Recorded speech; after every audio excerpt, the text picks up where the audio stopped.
ಬೆಂಗಳೂರಿನಲ್ಲಿ zombie drugs ವದಂತಿ ಬಗ್ಗೆ ವಿಡಿಯೋ ವೈರಲ್ ಮಾಡಿದ್ದಂತಹ ಹೇಮಂತ್ ಕ್ಷಮೆ ಯಾಚಿಸಿದ್ದಾನೆ. ನಾನು ಏಪ್ರಿಲ್ 7ನೇ ತಾರೀಕು ಕೆಲಸ ಮುಗಿಸ್ಕೊಂಡು ರಾಜಾನುಕುಂಟೆಗೆ ಹೋಗ್ತಾ ಇದ್ದೆ. ಒಬ್ಬ ವ್ಯಕ್ತಿ ನಿಂತ ಜಾಗದಲ್ಲೇ ನಿಂತ್ಕೊಂಡಿದ್ದ. ಅದನ್ನ ವಿಡಿಯೋ ಮಾಡಿ ಜಾಂಬಿ ಡ್ರಗ್ಸ್ ಅಂತ ವೈರಲ್ ಮಾಡಿದ್ದೆ. ಈ ಮೂಲಕ ಬೆಂಗಳೂರು ಮತ್ತು ಕರ್ನಾಟಕ ರಾಜ್ಯದ ಜನರಲ್ಲಿ ಆತಂಕ ಸೃಷ್ಟಿಯಾಗಿತ್ತು. ನನಗೆ ಏನು ತಿಳಿದೇ ಈ ವಿಡಿಯೋ ಮಾಡಿ ಹಾಕಿದ್ದೆ, ಕ್ಷಮೆ ಇರಲಿ ಅಂತ ಕ್ಷಮೆ ಕೇಳಿದ್ದಾನೆ. ಇನ್ನು ವಿಡಿಯೋ ವೈರಲ್ ಮಾಡಿದ ಹೇಮಂತ್ನನ್ನ ಬಾಗಲೂರು ಪೊಲೀಸರು ಈಗಾಗಲೇ ಬಂಧಿಸಿದ್ದಾರೆ. ತಿಳಿದೆ ಹಾಕಬೇಡಿ. 7ನೇ ತಾರೀಕಂದು ನಾನು ಕೆಲಸ ಮುಗಿಸ್ಕೊಂಡು ಬಾಗಲೂರಿನಿಂದ ರಾಜನಕುಂಟೆ ಹೋಗುವಾಗ ನಿಟ್ಟೆ ಮೀನಾಕ್ಷಿ ಕಾಲೇಜ್ ಬಳಿ ಒಬ್ಬ ವ್ಯಕ್ತಿ ಒಂದೇ ಕಡೆ ನಿಂತಿರುವುದನ್ನು ನೋಡಿ ಅದನ್ನು ವಿಡಿಯೋ ಮಾಡಿ ನಾನು ಜಾಂಬಿ ಡ್ರಗ್ ಅಂತೂ ಏನು ತಿಳಿಯದೆ ಅದನ್ನು ಸೋಷಿಯಲ್ ಮೀಡಿಯಾದಲ್ಲಿ ಅಪ್ಲೋಡ್ ಮಾಡಿದ್ದೇನೆ. ಅದರಿಂದ ಬೆಂಗಳೂರು ಮತ್ತು ಕರ್ನಾಟಕ ಜನರಲ್ಲಿ ಆತಂಕ ಸೃಷ್ಟಿಯಾಗಿದೆ. ಇದನ್ನು ಏನು ತಿಳಿಯದೆ ಹಾಕಿದ್ರಿಂದ ನಾನು ಕರ್ನಾಟಕ ಜನತೆಯಲ್ಲಿ ಕ್ಷಮೆ ಕೇಳ್ತೀನಿ. ಸಾರಿ. ಈ ಥರ ವಿಡಿಯೋ ಇನ್ನೊಂದ್ಸತಿ ಯಾರು ಏನು ತಿಳಿದೆ ಹಾಕಬೇಡಿ. 7ನೇ ತಾರೀಕಂದು ನಾನು ಕೆಲಸ ಮುಗಿಸ್ಕೊಂಡು ಬಾಗಲೂರಿನಿಂದ ರಾಜನಕುಂಟೆ ಹೋಗುವಾಗ ನಿಟ್ಟೆ ಮೀನಾಕ್ಷಿ ಕಾಲೇಜ್ ಬಳಿ ಒಬ್ಬ ವ್ಯಕ್ತಿ ಒಂದೇ ಕಡೆ ನಿಂತಿರುವುದನ್ನು ನೋಡಿ ಅದನ್ನು ವಿಡಿಯೋ ಮಾಡಿ ನಾನು ಜಾಂಬಿ ಡ್ರಗ್ ಅಂತೂ ಏನು ತಿಳಿಯದೆ ಅದನ್ನು ಸೋಷಿಯಲ್ ಮೀಡಿಯಾದಲ್ಲಿ ಅಪ್ಲೋಡ್. ವ್ಯಕ್ತಿಯೊಬ್ಬ ಆತ ಜಾಂಬಿ ಡ್ರಗ್ಸ್ ತೆಗೆದುಕೊಂಡಿದ್ದಲ್ಲ, ಅನಾರೋಗ್ಯ ಹಿನ್ನೆಲೆ ಬೇರೆ ಮೆಡಿಸಿನ್ ತಗೊಂಡಿದ್ದಾನೆ ಅಂತ ನಗರ ಪೊಲೀಸ್ ಆಯುಕ್ತ ಸೀಮಂತ್ ಕುಮಾರ್ ಸಿಂಗ್ ಸ್ಪಷ್ಟನೆ ಕೊಟ್ಟಿದ್ದಾರೆ. ಇದು ಜಾಂಬಿ ಡ್ರಗ್ಸ್ ಅಲ್ಲ. ಈ ವದಂತಿ ಪ್ರಕರಣಕ್ಕೆ ಸಂಬಂಧಪಟ್ಟಂತೆ ಡಾಕ್ಟರ್ ಜಿ ಪರಮೇಶ್ವರ್ ಕೂಡ ಹೇಳಿದ್ದಾರೆ. ಅದೇ ರೀತಿ ಸೀಮಂತ್ ಕುಮಾರ್ ಸಿಂಗ್ ಕೂಡ ಸ್ಪಷ್ಟನೆ ಕೊಟ್ಟಿದ್ದಾರೆ. ಮೆಡಿಕಲ್ ರಿಪೋರ್ಟಲ್ಲಿ ಯಾವುದೋ ಆ ಥರ ಡ್ರಗ್ಸ್ದು ಏನು ರಿಪೋರ್ಟಲ್ಲಿ ಕಂಡು ಬಂದಿಲ್ಲ. ಜೊತೆಗೆ ಇವತ್ತು ನಮ್ಮ DCP ನಾರ್ತ್ ಈಸ್ಟ್ ಅವ್ರ ತಂಡದವರು ಬಂದ್ಗೆ ಅರೆಸ್ಟ್ ಮಾಡಿದ್ದಾರೆ. ಆ ಪರ್ಟಿಕ್ಯುಲರ್ ಜನ ಯಾರು ಹೊಡೆದಾರೋ ಅವರೇ ಸ್ವತಃ ಒಪ್ಕೊಂಡಿದ್ದಾರೆ. ಆ ಜನ ಆ ಟೈಮಲ್ಲಿ ಹೋಗುವಾಗ ಇವ್ರಿಗೆ ನೋಡಿದರು, ಅವ್ರು ವಿಡಿಯೋ ಮಾಡಿ ಅಪ್ಲೋಡ್ ಮಾಡಿದ್ದಾರೆ. ಜಾಂಬಿ ಅಂತ ಹೇಳಿ ಒಂದು ಅಪ್ಲೋಡ್ ಮಾಡಿದ್ದಾರೆ. ಅವ್ರು ಕ್ಷಮೆ ಕೇಳಿದ್ದಾರೆ. ಅವ್ರು ತಪ್ಪಾಗಿದೆ ಅಂತ ಹೇಳ್ತಾರೆ. ಯಾಕೆಂದರೆ ಅವ್ರಿಗೆ ಗೊತ್ತಾಗಲಿಲ್ಲ ಏನು ಮಿಸ್ಟೇಕ್ ಮಾಡ್ತಾಯಿದ್ದಾರೆ. ಈ ಪರ್ಟಿಕ್ಯುಲರ್ ಏನು ಅಪ್ಲೋಡ್ ಆಗಿದೆ ವಿಡಿಯೋ, ಆ ವಿಡಿಯೋ ನೋಡಿ ಕೆಲವರು ಅದರ ಮೇಲೆ ಆ್ಯಡ್ ಮಾಡಿಕೊಂಡು 20-30 ಅಕೌಂಟಿಂದ ಅದು ಮತ್ತೆ ಫಾರ್ವರ್ಡ್ ಆಗಿದೆ. ಮತ್ತು ಬೇರೆ ರೀತಿಯಿಂದ ಅದಕ್ಕೆ ಆ್ಯಡ್ ಆನ್ ಆಗಿದೆ. ಬೇರೆ ರೀತಿ ಕಥೆಯೆಲ್ಲ ಆ್ಯಡ್ ಮಾಡಿ ಹೇಳಿಕೆ ಕೊಟ್ಟು ಅದರ ಮೇಲೆ ಯಾವ ಮೂಲ ಬೇಸಿಸ್ಸೇ ತಪ್ಪಿದೆ. ಸೊ ಮೂಲ ಬೇಸಿಸ್ ಯಾರು ಇದು ಮಾಡಿದ್ರು ಅವ್ರಿಗೆ ನಾವು ಅರೆಸ್ಟ್ ಮಾಡಿದ್ದೀವಿ. ಪೊಲೀಸವರು ಅರೆಸ್ಟ್ ಮಾಡಿದ್ದಾರೆ. ಜೊತೆಗೆ ನಾವು ನೋಟಿಸಸ್ ಕೂಡ ಸರ್ವ್ ಮಾಡ್ತಾಯಿದ್ದೀವಿ ಬೇರೆಯವ್ರಿಗೆ ಯಾರ್ಯಾರು ಈ ಥರ ಫಾರ್ವರ್ಡ್ಸ್ ಮಾಡಿದ್ದಾರೆ ಅಥವಾ ಅದರ ಬಗ್ಗೆ ಟೀಕೆ ಟಿಪ್ಪಣಿ ಮಾಡಿದ್ದಾರೆ ಅವರು. ಯಾಕೆಂದರೆ ಆಧಾರ ರಹಿತ ಮಾಡಬಾರ್ದು. ಆಧಾರ ಇದ್ದರೆ ಖಂಡಿತ ನಾನು ಮತ್ತೆ ರಿಪೀಟ್ ಮಾಡ್ತಾ ಇದ್ದೀನಿ, ನಮ್ಮ ಸಿಟಿ ಪೊಲೀಸ್, ಬೆಂಗಳೂರು ಸಿಟಿ ನಾನು ಅದನ್ನು ಮಾಹಿತಿ ತೊಗೊಂಡೆ ನಿನ್ನೆ ದಿವಸ. ಅದು ಯಾರೋ ಒಬ್ಬ ಹರಿಯಾಣ ಪಂಜಾಬ್ ಬಂದು ಇಲ್ಲಿ ಕೆಲಸಕ್ಕೆ ಬಂದಿದ್ದಾನೆ. ಅವನು ಡ್ರಿಂಕ್ಸ್ ಮಾಡುವಂಥದ್ದು ಅಭ್ಯಾಸ ಅಂತ. ಅವನು ಲಾರಿ ಡ್ರೈವರ್. ಅವನು ಹಿಂದೆಲ್ಲ ಪಂಜಾಬ್ನಲ್ಲಿ ಡ್ರಗ್ಸ್ ಏನೋ ಯಾವಾಗಲೂ ತೊಗೊಂಡಿದ್ದ ಅಂತ ಹೇಳಿದ್ನಂತೆ. ಆಮೇಲೆ ಇದು ಯಾವ ಜಾಂಬಿನೂ ಇಲ್ಲ, ಏನಿಲ್ಲ. ಅವನು ಡ್ರಿಂಕ್ಸ್ ತೊಗೊಂಡು ಅದ್ರ ಜೊತೆಯಲ್ಲಿ ಅವನು ಬೇರೆ ಅದೇನೋ ಅವನಿಗೆ ಫಿಟ್ಸ್ ಅಲ್ಲ, ಏನೋ ಕಾಯಿಲೆ ಬರುತ್ತೆ ಅಂತೇಳಿ ಅದಕ್ಕೆ ಮೆಡಿಸಿನ್ ತೊಗೊಂಡಿದ್ನಂತೆ.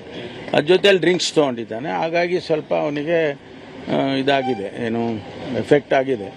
ಅದು ಬಿಟ್ಟರೆ ಯಾವ ಆ ಥರದ್ದು ಕೇಸಸ್ಸು ಎಲ್ಲೂ ಕೂಡ ಬಂದಿಲ್ಲ ಅಂತೇಳಿ ಬೆಳಿಗ್ಗೆ ಕಮಿಷನರ್ ಕೂಡ ನಮಗೆ ಮಾಹಿತಿ ಕೊಟ್ಟಿದ್ದಾರೆ. ಅದರಿಂದ ಅದೆಲ್ಲ ಯಾರು ಅದನ್ನು ಪೋಸ್ಟ್ ಮಾಡಿದ್ರು ಅವನ್ನು ಕೂಡ ಹಿಡ್ಕೊಂಡು ಅವನ್ನ ಕೇಳುವಾಗ ಬೇಕಂತ ಈ ರೀತಿ ಪೋಸ್ಟಿಂಗ್ ಮಾಡಿದ್ದಾನೆ ಅಂತ ಅವನು ಒಪ್ಕೊಂಡಿದ್ದಾನೆ. ಅದು ಸತ್ಯಕ್ಕೆ ದೂರವಾಗಿರುವಂಥ ಜಾಂಬಿ ಡ್ರಗ್ಸ್ ಅನ್ನೋದು ಇಲ್ಲ. ನಾನು ಅದನ್ನು ಮಾಹಿತಿ ತೊಗೊಂಡೆ ನಿನ್ನೆ ದಿವಸ. ಅದು ಯಾರೋ ಒಬ್ಬ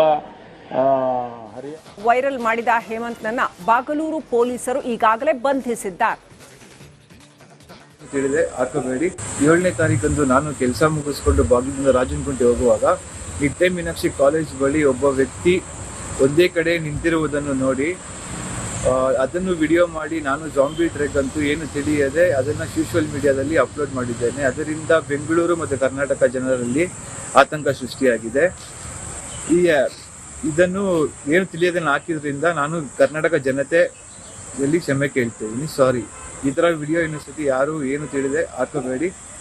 7ನೇ ತಾರೀಕಂದು ನಾನು ಕೆಲಸ ಮುಗಿಸ್ಕೊಂಡು ಬಾಗಲೂರಿನಿಂದ ರಾಜನಕುಂಟೆ ಹೋಗುವಾಗ ನಿಟ್ಟೆ ಮೀನಾಕ್ಷಿ ಕಾಲೇಜ್ ಬಳಿ ಒಬ್ಬ ವ್ಯಕ್ತಿ ಒಂದೇ ಕಡೆ ನಿಂತಿರುವುದನ್ನು ನೋಡಿ ಅದನ್ನು ವಿಡಿಯೋ ಮಾಡಿ ನಾನು ಜಾಂಬಿ ಡ್ರಗ್ ಅಂತೂ ಏನು ತಿಳಿಯದೆ ಅದನ್ನು ಸೋಷಿಯಲ್ ಮೀಡಿಯಾದಲ್ಲಿ ಅಪ್ಲೋಡ್. ವ್ಯಕ್ತಿಯೊಬ್ಬ ಆತ ಜಾಂಬಿ ಡ್ರಗ್ಸ್ ತೆಗೆದುಕೊಂಡಿದ್ದಲ್ಲ, ಅನಾರೋಗ್ಯ ಹಿನ್ನೆಲೆ ಬೇರೆ ಮೆಡಿಸಿನ್ ತಗೊಂಡಿದ್ದಾನೆ ಅಂತ ನಗರ ಪೊಲೀಸ್ ಆಯುಕ್ತ ಸೀಮಂತ್ ಕುಮಾರ್ ಸಿಂಗ್ ಸ್ಪಷ್ಟನೆ ಕೊಟ್ಟಿದ್ದಾರೆ. ಇದು ಜಾಂಬಿ ಡ್ರಗ್ಸ್ ಅಲ್ಲ. ಈ ವದಂತಿ ಪ್ರಕರಣಕ್ಕೆ ಸಂಬಂಧಪಟ್ಟಂತೆ ಡಾಕ್ಟರ್ ಜಿ ಪರಮೇಶ್ವರ್ ಕೂಡ ಹೇಳಿದ್ದಾರೆ. ಅದೇ ರೀತಿ ಸೀಮಂತ್ ಕುಮಾರ್ ಸಿಂಗ್ ಕೂಡ ಸ್ಪಷ್ಟನೆ ಕೊಟ್ಟಿದ್ದಾರೆ. ಮೆಡಿಕಲ್ ರಿಪೋರ್ಟಲ್ಲಿ ಯಾವುದೂ ಆ ಥರ ಡ್ರಗ್ಸ್ದು ಏನು ರಿಪೋರ್ಟಲ್ಲಿ ಕಂಡು ಬಂದಿಲ್ಲ. ಜೊತೆಗೆ ಇವತ್ತು ನಮ್ಮ DCP ನಾರ್ತ್ ಈಸ್ಟ್ ಅವರು ಅವ್ರ ತಂಡದವರು ಬಂದ್ಗೆ ಅರೆಸ್ಟ್ ಮಾಡಿದ್ದಾರೆ. ಆ ಪರ್ಟಿಕ್ಯುಲರ್ ಜನ ಯಾರು ಹೋಗಿದಾರೋ ಅವರೇ ಸ್ವತಃ ಒಪ್ಕೊಂಡಿದ್ದಾರೆ. ಆ ಜನ ಆ ಟೈಮಲ್ಲಿ ಹೋಗುವಾಗ ಇವ್ರಿಗೆ ನೋಡಿದರು, ಅವ್ರು ವಿಡಿಯೋ ಮಾಡಿ ಅಪ್ಲೋಡ್ ಮಾಡಿದ್ದಾರೆ. ಝಾಂಬಿ ಅಂತ ಹೇಳಿ ಒಂದು ಅಪ್ಲೋಡ್ ಮಾಡಿದ್ದಾರೆ. ಅವ್ರು ಕ್ಷಮೆ ಕೇಳಿದ್ದಾರೆ, ಅವ್ರು ತಪ್ಪಾಗಿದೆ ಅಂತ ಹೇಳ್ತಾರೆ. ಯಾಕೆಂದರೆ ಅವ್ರಿಗೆ ಗೊತ್ತಾಗಲಿಲ್ಲ ಏನು ಮಿಸ್ಟೇಕ್ ಮಾಡ್ತಾಯಿದ್ದಾರೆ. ಈ ಪರ್ಟಿಕ್ಯುಲರ್ ಏನು ಅಪ್ಲೋಡ್ ಆಗಿದೆ ಆ ವಿಡಿಯೋ ನೋಡಿ ಕೆಲವರು ಅದಕ್ಕೆ ಅದರ ಮೇಲೆ ಆ್ಯಡ್ ಮಾಡಿಕೊಂಡು 20-30 ಅಕೌಂಟಿಂದ ಅದು ಮತ್ತೆ ಫಾರ್ವರ್ಡ್ ಆಗಿದೆ ಮತ್ತು ಬೇರೆ ರೀತಿಯಿಂದ ಅದಕ್ಕೆ ಆ್ಯಡ್ ಆನ್ ಆಗಿದೆ. ಬೇರೆ ರೀತಿ ಕಥೆಯೆಲ್ಲ ಆ್ಯಡ್ ಮಾಡಿ ಹೇಳಿಕೆ ಕೊಟ್ಟು ಅದ್ರ ಮೇಲೆ ಯಾವ ಮೂಲ ಬೇಸಿಸೇ ತಪ್ಪಿದೆ. ಸೊ ಮೂಲ ಬೇಸಿಸ್ ಯಾರು ಇದು ಮಾಡಿದ್ರು ಅವ್ರಿಗೆ ನಾವು ಅರೆಸ್ಟ್ ಮಾಡಿದ್ದೀವಿ, ಪೊಲೀಸವರು ಅರೆಸ್ಟ್ ಮಾಡಿದ್ದಾರೆ. ಜೊತೆಗೆ ನಾವು ನೋಟಿಸಸ್ ಕೂಡ ಸರ್ವ್ ಮಾಡ್ತಾಯಿದ್ದೀವಿ ಬೇರೆಯವ್ರಿಗೆ ಯಾರು ಈ ಥರ ಫಾರ್ವರ್ಡ್ಸ್ ಮಾಡಿದ್ದಾರೆ ಅಥವಾ ಅದರ ಬಗ್ಗೆ ಟೀಕೆ ಟಿಪ್ಪಣಿ ಮಾಡಿದ್ದಾರೆ ಅವರು. ಯಾಕೆಂದರೆ ಆಧಾರ ರಹಿತ ಮಾಡಬಾರ್ದು. ಆಧಾರ ಇದ್ದರೆ ಖಂಡಿತ ನಾನು ಮತ್ತೆ ರಿಪೀಟ್ ಮಾಡ್ತಾ ಇದ್ದೀನಿ, ನಮ್ಮ ಸಿಟಿ ಪೊಲೀಸ್ ಬೆಂಗಳೂರು ಸಿಟಿ ನಾನು ಅದನ್ನು ಮಾಹಿತಿ ತೊಗೊಂಡೆ ನಿನ್ನೆ ದಿವಸ. ಅದು ಯಾರೋ ಒಬ್ಬ ಹರಿಯಾಣ ಪಂಜಾಬ್ ಬಂದು ಇಲ್ಲಿ ಕೆಲಸಕ್ಕೆ ಬಂದಿದ್ದಾನೆ. ಅವನು ಡ್ರಿಂಕ್ಸ್ ಮಾಡುವಂಥದ್ದು ಅಭ್ಯಾಸ ಅಂತ. ಅವನು ಲಾರಿ ಡ್ರೈವರ್. ಅವನು ಹಿಂದೆಲ್ಲೋ ಪಂಜಾಬ್ನಲ್ಲಿ ಡ್ರಗ್ಸ್ ಏನೋ ಯಾವಾಗಲೂ ತೊಗೊಂಡಿದ್ದ ಅಂತ ಹೇಳಿದ್ನಂತೆ. ಆಮೇಲೆ ಇದು ಯಾವ ಜಾಂಬಿನೂ ಇಲ್ಲ, ಏನಿಲ್ಲ. ಅವನು ಡ್ರಿಂಕ್ಸ್ ತೊಗೊಂಡು ಅದ್ರ ಜೊತೆಯಲ್ಲಿ ಅವನು ಬೇರೆ ಅದೇನೋ ಅವನಿಗೆ ಫಿಟ್ಸ್ ಅಲ್ಲ ಏನೋ ಕಾಯಿಲೆ ಬರುತ್ತೆ ಅಂತೇಳಿ ಅದಕ್ಕೆ ಮೆಡಿಸಿನ್ ತೊಗೊಂಡಿದ್ನಂತೆ. ಅದ್ರ ಜೊತೆಯಲ್ಲಿ ಡ್ರಿಂಕ್ಸ್ ತೊಗೊಂಡಿದ್ದಾನೆ. ಹಾಗಾಗಿ ಸ್ವಲ್ಪ ಅವನಿಗೆ ಇದಾಗಿದೆ, ಎಫೆಕ್ಟ್ ಆಗಿದೆ. ಅದು ಬಿಟ್ಟರೆ ಯಾವ ಆ ಥರದ್ದು ಕೇಸಸ್ಸು ಎಲ್ಲೂ ಕೂಡ ಬಂದಿಲ್ಲ ಅಂತೇಳಿ ಬೆಳಿಗ್ಗೆ ಕಮಿಷನರ್ ಕೂಡ ನಮಗೆ ಮಾಹಿತಿ ಕೊಟ್ಟಿದ್ದಾರೆ. ಅದರಿಂದ ಅದೆಲ್ಲ ಯಾರು ಅದನ್ನು ಪೋಸ್ಟ್ ಮಾಡಿದ್ರು ಅವನ್ನು ಕೂಡ ಹಿಡ್ಕೊಂಡು ಅವನ್ನ ಕೇಳುವಾಗ ಬೇಕಂತ ಈ ರೀತಿ ಪೋಸ್ಟಿಂಗ್ ಮಾಡಿದ್ದೇನೆ ಅಂತ ಅವನು ಒಪ್ಕೊಂಡಿದ್ದಾನೆ. ಅದು ಸತ್ಯಕ್ಕೆ ದೂರವಾಗಿರುವಂಥ ಜೊಂಬಿ ಡ್ರಗ್ಸ್ ಅನ್ನೋದು ಇಲ್ಲ. ನಾನು ಅದನ್ನು ಮಾಹಿತಿ ತೊಗೊಂಡೆ ನಿನ್ನೆ ದಿವಸ. ಅದು ಯಾರೋ ಒಬ್ಬ